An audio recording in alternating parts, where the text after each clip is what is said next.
ओम नमो भगवते वासुदेवाय। ओम नमो भगवते वासुदेवाय। ओम नमो भगवते वासुदेवाय।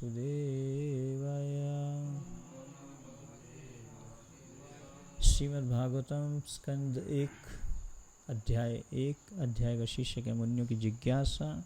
श्लोक संख्या 15। यत्पाद संशया सूता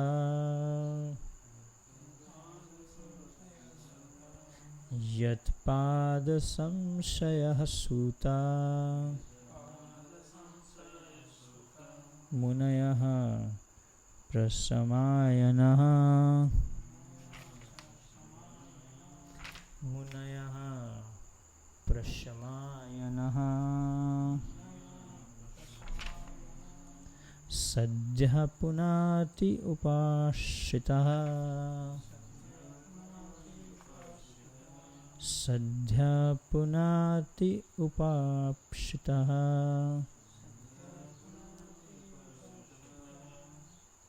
स्वरधुनीयपो अनुसेवया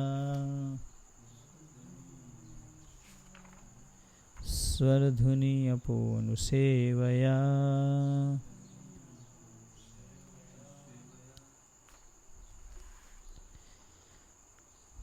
तो हम चर्चा कर रहे हैं कैसे कि ऋषिगण नैमिषारण्य में एकत्रित हैं एक यज्ञ करने के लिए, कलयुग के जीवों के लिए, ताकि उनका उद्धार कैसे हो। तो उन्होंने अलग अलग प्रकार के प्रश्न सूत गोस्वामी को पूछ रहे हैं, जिनमें से 3 प्रश्नों पे हम लोग चर्चा कर चुके हैं। तो अभी इन श्लोकों में जो हैं ऋषिगण गुणगान कर रहे हैं। इससे पहले हमने देखा कि श्रवण के बारे में गुणगान किया गया, प्रोसेस ऑफ हियरिंग। फिर गुणगान किया गया हरि नाम का, और आज जो गुणगान हो रहा है वो हो रहा है शुद्ध भक्तों का। 3 चीज़ों का जो है गुणगान आचार्य या ऋषिगण कर रहे हैं, मुनि कर रहे हैं। तो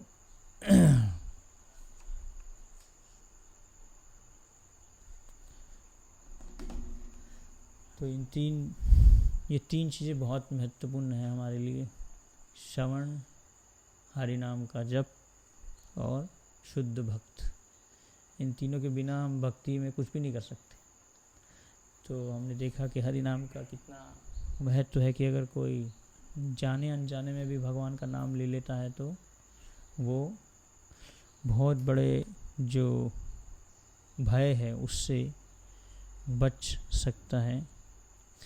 तो आज बता रहे हैं, हे सूत, जिन महान ऋषियों ने भगवान के चरण कमलों की शरण ग्रहण कर ली है, वे अपने संपर्क में आने वालों को तुरंत पवित्र कर देते हैं, जबकि गंगा जल दीर्घ काल तक उपयोग करने के बाद भी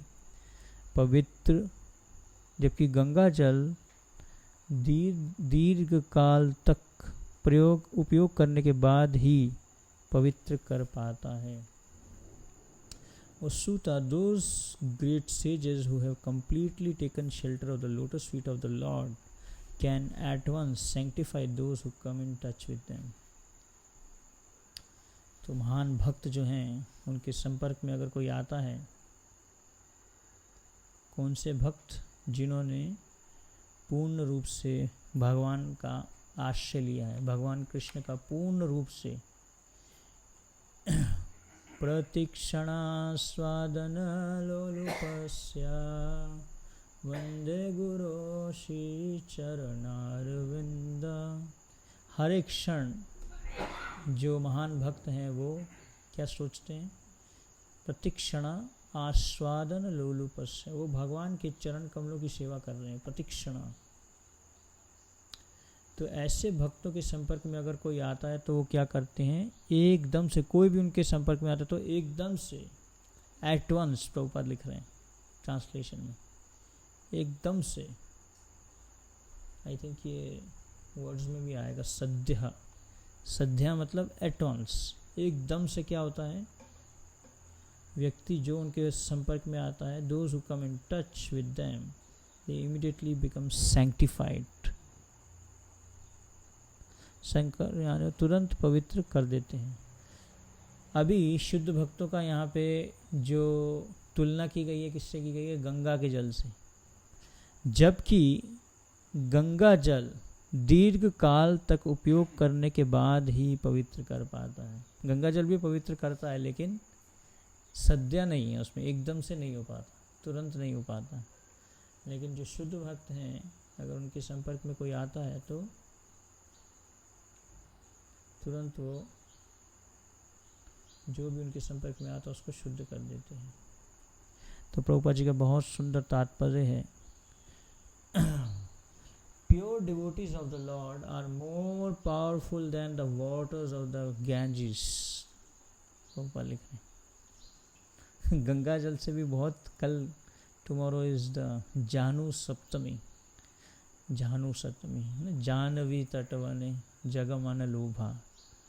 एक गंगा जी का नाम क्या है, जानवी। जब गंगा जी ऊपर से आ रही थी तो जानू ऋषि ने देखा तो तुरंत तो उसको पी गए, सॉरी अपनी जंगा में ही उसको धारण कर लिए थे, जानू ऋषि, जानवी मदन गंगा को। तो बोल रहे हैं कि गंगा से भी ज़्यादा शक्तिशाली कौन है, भगवान के वो वाले शुद्ध भक्त जो हर समय श्री कृष्ण का आश्रय ले रहे हैं। भगवान के शुद्ध भक्त पवित्र गंगा जल से भी अधिक शक्तिमान होते हैं।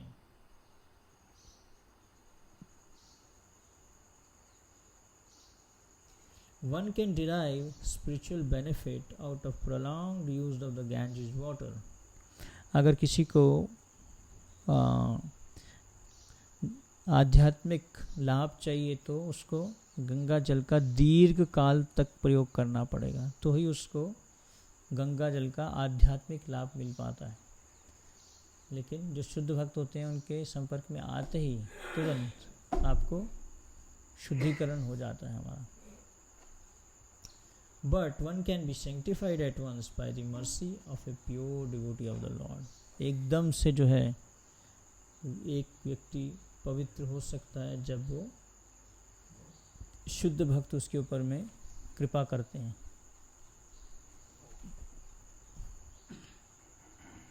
In Bhagavad Gita, it is said that any person, regardless of the birth as Shudra, woman or merchant, can take shelter of the lotus feet of the Lord and by doing so can return to Godhead. तो भगवद गीता में बताया गया है कि चाहे कोई शूद्र हो या स्त्री हो या वैश्य हो, वह भगवान के चरण कमलों की शरण ग्रहण कर सकता है और इस तरह वह भगवत धाम को वापस जा सकता है। To take shelter of the lotus feet of the Lord means to take shelter of the pure devotees. Prabhupada लिख रहे हैं भगवान की शरण ग्रहण करने का मतलब क्या है, भगवान के शुद्ध भक्तों की शरण ग्रहण करना। हम डायरेक्टली कभी भी भगवान की शरण नहीं ग्रहण कर सकते। कोई बोले कि मैं डायरेक्ट भगवान की शरण ग्रहण करूँगा, तो यहाँ पे प्रभुपाद जी क्लियर लिख रहे हैं इस बात को कि भगवान के चरण कमलों में शरण ग्रहण करने का अर्थ है शुद्ध भक्तों की शरण ग्रहण करना। ये एक तरीका है भगवान की शरण ग्रहण करने का। इसलिए हमने ये गीत गाया आज, शुद्ध भक्ता चरण रेणु भजन अनुकूला। तो अगर भगवान की शरण ग्रहण करनी है तो हमें किसी एक शुद्ध भक्त की शरण ग्रहण करनी होगी। शुद्ध भक्ता चरण रेणु भजन अनुकूला। भक्ति ठाकुर लिख रहे हैं The dust of the lotus feet of pure devotees, enthusiastic devotional service and the service to the pure devotees is the highest order or the roots of the creeper of devotion. शुद्ध भक्ता चरण रेणु भजन अनुकूला। तो भक्ति के अनुकूल अगर हमें कुछ करना है ना, रूप गोस्वामी बोलते हैं अनुकूलस्य संकल्प प्रतिकूलस्य वर्जनम। भक्ति में वो चीज़ों को करना चाहिए जो भक्ति के लिए अनुकूल है। तो यहाँ पे बोल रहा है शुद्ध भक्ता चरण रेणु भजन अनुकूल। भजन के अनुकूल क्या है? जो शुद्ध भक्त के दिए गए आदेश हैं वो ही हमारे भजन के लिए अनुकूल है। बाकी कुछ भी हमारे भजन के लिए अनुकूल नहीं है, बाकी प्रतिकूल है। तो इसलिए शरणागति का एक लक्षण है शुद्ध भक्त अनुकूलस्य संकल्प प्रतिकूलस्य वर्जनम। जो भक्ति के अनुकूल चीज़ें हैं उसको हमें करना चाहिए और भक्ति के प्रतिकूल है उसको हमें अवॉइड करना चाहिए। कितनी सारी ऐसी चीज़ें हैं जो हम भक्ति के प्रतिकूल हैं, जैसे भगवान को भोग लगा के खाना है, भक्ति के अनुकूल है ना। ऐसा नहीं कि हम कुछ भी खाएं और भगवान को बिना भोग लगाए खा लें, भक्ति के प्रतिकूल हो जाएगा, उससे भक्ति नहीं बढ़ेगी। भविष्य विभक्ति विनश्यति है ना। रूप गोस्वामी लिस्ट देते हैं है ना। अत्याहार प्रयासश्च प्रजल्पो नियमग्रह जनसंगश्च लौल्यम च षड्विभक्ति विनश्यति। भक्ति के जो प्रतिकूल क्या क्या है? अत्याहार है, प्रयासश्च ओवर एंडेवर है, अत्याहार प्रयासश्च प्रजल्पो। प्रजल्पो मतलब कि यूजलेस टॉक करना, अजल्प करना, बिना बात के जो है फालतू की बातें करना इधर उधर की। प्रजल्पो नियमग्रह नियमाग्रह जनसंगश्च लौल्यम च षड्विभक्ति विनश्यति। तो ये 6 चीज़ें अगर हम पालन करेंगे तो इससे हमारी भक्ति का विनाश होता है। तो भक्ति के अनुकूल इसका अगला श्लोक बताता है। क्या अगला श्लोक? वो तो चौथा है ददाति प्रतिगाति इज द फोर्थ। थर्ड श्लोक नेक्टर ऑफ इंस्ट्रक्शन का याद है किसी को? नहीं याद? पहला हो गया वाचो वेगम उत्साह निश्चया धैर्य तत्त कर्म प्रवर्तनात् संग त्यागा सतोविते षड विभक्ति प्रसीदति। तो ये चीज़ें जो हैं भक्ति के प्रतिकूल हैं। तो शुद्ध भक्त जो है उसकी जो शिक्षाएं हैं वो हमारी भक्ति के प्रतिकूल हैं, अनुकूल हैं, और बाकी जो चीज़ें हैं वो भक्ति के प्रतिकूल हैं। तो हमें अनुकूल चीज़ों को करना चाहिए, प्रतिकूल चीज़ों का वर्जन करना चाहिए। तो इसलिए प्रभुपाद जी यहाँ लिख रहे हैं कि भगवान का आश्रय लेना मतलब भगवान के शुद्ध भक्तों का आश्रय लेना। शुद्ध भक्ता चरण रेणु भजन अनुकूला। तो आगे प्रभुपाद जी बता रहे हैं the pure devotees whose only business is serving are honored by the names Prabhupada and Vishnupada, which indicates such devotees to be representatives of the lotus feet of the Lord. Anyone therefore who takes shelter of the lotus feet of a pure devotee by accepting the pure devotee as a spiritual master can be at once purified. तो प्रभुपाद इस चीज़ को explain कर रहे हैं, इस point को, कि कैसे कोई अगर शुद्ध भक्तों के संपर्क में आता तो कैसे शुद्ध होता है ना। ऐसा नहीं है कि उन्होंने आपको चमत्कार कर दिया, उन्होंने आपको छू दिया और आप जो है शुद्ध हो गए, ऐसा नहीं है। असली चीज़ क्या है? उनके जो दिए गए आदेश हैं उसका पालन करना।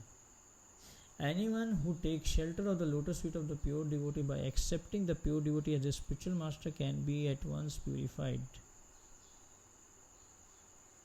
Who takes shelter of the lotus feet of pure devotee. तो शुद्ध भक्तों के जो चरण कमल हैं उनका कोई आश्रय प्राप्त करता है ना। आश्रय लेना उनका, सिर्फ उनके संपर्क में आने का मतलब क्या है ना। प्रभुपाद बोले ना कि वैष्णव जो है वो कभी भी इस भौतिक जगत से शरीर छोड़ के नहीं जाते, मतलब वो हर समय अपनी वाणी के द्वारा रहते हैं, है ना। तो इस प्रकार से हम उनका संग प्राप्त कर सकते हैं। कैसे संग प्राप्त कर सकते हैं किसी शुद्ध भक्त का? By connecting to his instructions. उनके दिए गए जो वचन हैं उससे हम जो है हम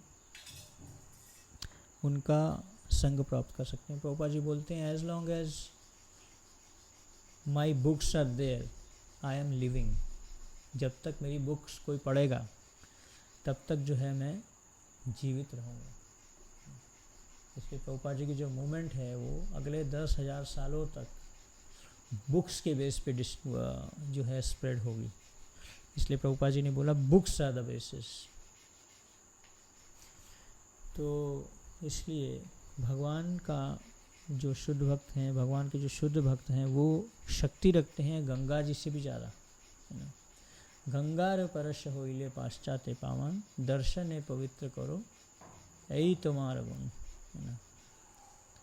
तो जो वैष्णव हैं उनके हम दर्शन मात्र से ही जो है हम शुद्ध हो जाते हैं। तो इसलिए ये भक्ति जो है बहुत ही आसान है, भक्ति मुश्किल नहीं है। इसलिए बोला जाता है गुरु साधु शास्त्र। सिर्फ शास्त्र को पढ़ेंगे और गुरु का आश्रय नहीं लेंगे तो भक्ति में प्रगति नहीं कर सकते। तो इसलिए एक भक्त जो है, प्रभुपाद जी ने भी अपना जो जीवन है वो भक्ति सिद्धांत स्वामी ठाकुर के दिए गए आदेशों पे जिया, शुद्ध भक्ता चरण रेणु, है ना। तो प्रभुपाद जी बोलते हैं कि कैसे जो 2 आदेश दिए गए उनको भक्ति सिद्धांत स्वामी ठाकुर के द्वारा, उसी के बेस पे जो है हमने ये हरे कृष्णा सोसाइटी बनाई है। व्यवसायत्मिका बुद्धि रेखे है Gurunandan. One single pointed intelligence Prabhupada बोलते हैं, व्यवसायत्मिका बुद्धि। तो प्रभुपाद जी ने जो कुछ भी किया वो भक्ति सिद्धांत स्वामी ठाकुर की आज्ञा को ध्यान में रखते हुए किया। एक बार जो है प्रभुपाद जी ने कुछ मंदिर के लिए पैसा दे दिया था, लेकिन बाद में प्रभुपाद जी ने वो पैसा कैंसिल कर दिया। प्रभुपाद ने बोला इस पैसे को मंदिर बनाने में नहीं, बुक्स बनाने में लगाओ बुक्स छापने में लगाओ, क्योंकि ये भक्ति सिद्धांत स्वामी ठाकुर की आज्ञा है ना। तो this is called watering the root. जड़ में पानी डालेंगे तो पूरा का पूरा पेड़ हरा भरा हो जाएगा। अगर हम पत्तों में पानी डालेंगे या टहनी में पानी डालेंगे तो कुछ फ़ायदा नहीं, लेकिन जड़ में पानी डालेंगे तो हर एक चीज़ की जो जड़ है वो क्या है, श्री कृष्ण की प्रसन्नता। यस्य प्रसादात भगवत प्रसादो यस्य अप्रसादात नगति कुतोपि।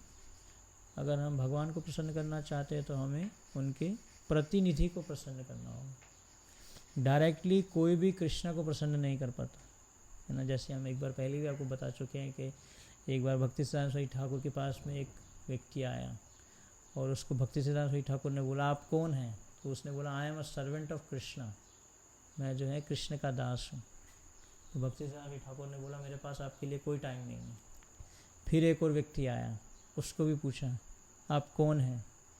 तो बोला कि मैं कृष्ण का दास हूँ। भक्ति सिद्धांत स्वामी ठाकुर ने बोला गेट आउट। एक और आया भक्त, उसके बाद में उसको भी पूछा भक्ति सिद्धांत स्वामी ठाकुर ने आप कौन है? तो वो बोलता है कि मैं दास दास अनुदास, I am a servant of the servant of the servant of the servant. तो भक्ति सिद्धांत स्वामी ठाकुर बोले ठीक है, आपके लिए मेरे पास टाइम है। तो कहने का अर्थ है कि हमारे आचार्यों ने भी दिखाया, इसलिए हमारे पास में सबसे पहले हम जो कुछ भी करते हैं वो पहले गुरु परंपरा को ऑफ़र करते हैं। डायरेक्टली हम कृष्णा को ऑफ़र नहीं करते, डायरेक्टली कृष्णा को भोग आप ऑफ़र नहीं कर सकते, है ना। इसलिए हम जो भी आइटम को ऑफ़र करते हैं उसमें सबसे पहले क्या डालते हैं, तुलसी महानी डालते हैं। एक शुद्ध भक्त के द्वारा ही भगवान को ऑफ़र करते हैं, फिर गुरु को ऑफ़र करते हैं। डायरेक्टली हम ऑफ़र नहीं करते कुछ भी भगवान को, कोई भी चीज़ हम डायरेक्ट ऑफ़र नहीं कर सकते, कुछ भी भगवान को नहीं दे सकते।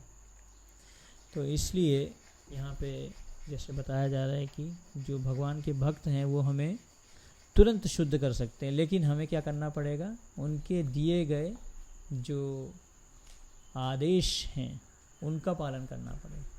जैसे प्रभुपाद जी ने हमें बोला 16 माला का जप करना, डेली उनके बुक्स पढ़ना, ये 2 चीज़ें बहुत इम्पोर्टेंट है हमारे लिए। इस कलयुग में अगर कलयुग के प्रभाव से बचना चाहते हैं तो भगवान के नाम का जप, भगवान की कथा का श्रवण, है ना, ये 2 जो शक्तिशाली अस्त्र हैं हमारे पास, इसको अगर हम विश्वास के साथ में, श्रद्धा के साथ में पालन करेंगे तो हम ज़रूर अपने जो हमारा दूषित मन है उसको हम शुद्ध कर पाएंगे, नहीं तो हमारा मन शुद्ध नहीं हो पाएगा। कोई और तरीका ही नहीं है। हरे नाम हरे नाम हरे नाम एव ही केवलम कलो नास्ति नास्ति नास्ति गतिरन्यथा। तो हम जो कुछ भी करें वो शुद्ध भक्तों के दिए हुए आदेशों के अनुसार करें, मन से नहीं, है ना। मन से करेंगे तो फिर मन के दास बन जाएंगे, उनके आदेश के अनुसार करेंगे तो उनके दास बन जाएंगे। जिसके आदेश के अनुसार करेंगे उसके दास बनेंगे, मन के अनुसार करेंगे तो मन के दास सदा उदास, कृष्ण के दास, गुरु के दास, बिंदास। तो इसलिए ये जो श्लोक है ये बहुत ही महत्वपूर्ण है। यहाँ पे बताया गया कि कैसे हम भक्तों के संग में, शुद्ध भक्तों के संग में आके जो है शुद्ध हो सकते हैं। Such devotees of the Lord are honored equally with the Lord because they are engaged in the most confidential service of the Lord। तो प्रभुपाद बोल रहे हैं कि ऐसे भक्त जो हैं वो भगवान के समान माने जाते हैं। साक्षात् हरित्वेन समस्त शास्त्रे उक्तस्तथा भावयते वसाद्वे। For they deliver out of the material world the fallen soul whom the Lord wants to return home back to Godhead. Such pure devotees are better known as wise lords according to the revealed scriptures. The sincere disciple of the pure devotee consider the spiritual master equal to the Lord, but always consider himself to be the humble servant of the Lord. This is pure devotional path. Prabhupada बोल रहे हैं जो शुद्ध भक्ति का जो पथ है वो क्या है? शुद्ध भक्ति का पथ है कि जो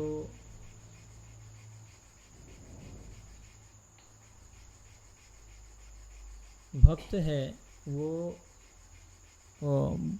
गुरु को जो है भक्त कैसे मानता है? भगवान के समान मानता है, और अपने को क्या मानता है? उनका दास मानता है। इसी को ही शुद्ध भक्ति का पथ बोलते हैं, प्रभुपाद बोल रहे हैं। तो इसलिए हमें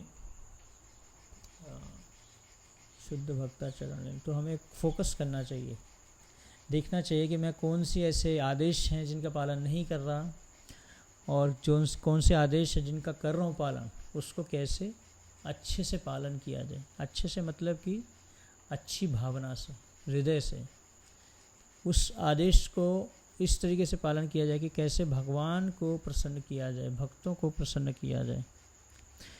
तो इस प्रकार से जो है हम शुद्ध भक्तों के संपर्क में आ सकते हैं जब हम उनके दिए हुए जो आदेश हैं उनका पालन करते हैं, और इस प्रकार से हम अपने हृदय को शुद्ध कर सकते हैं। किसी का कोई प्रश्न है आज की चर्चा से? श्रील प्रभुपाद की जय, गौर भक्तवृंद की जय।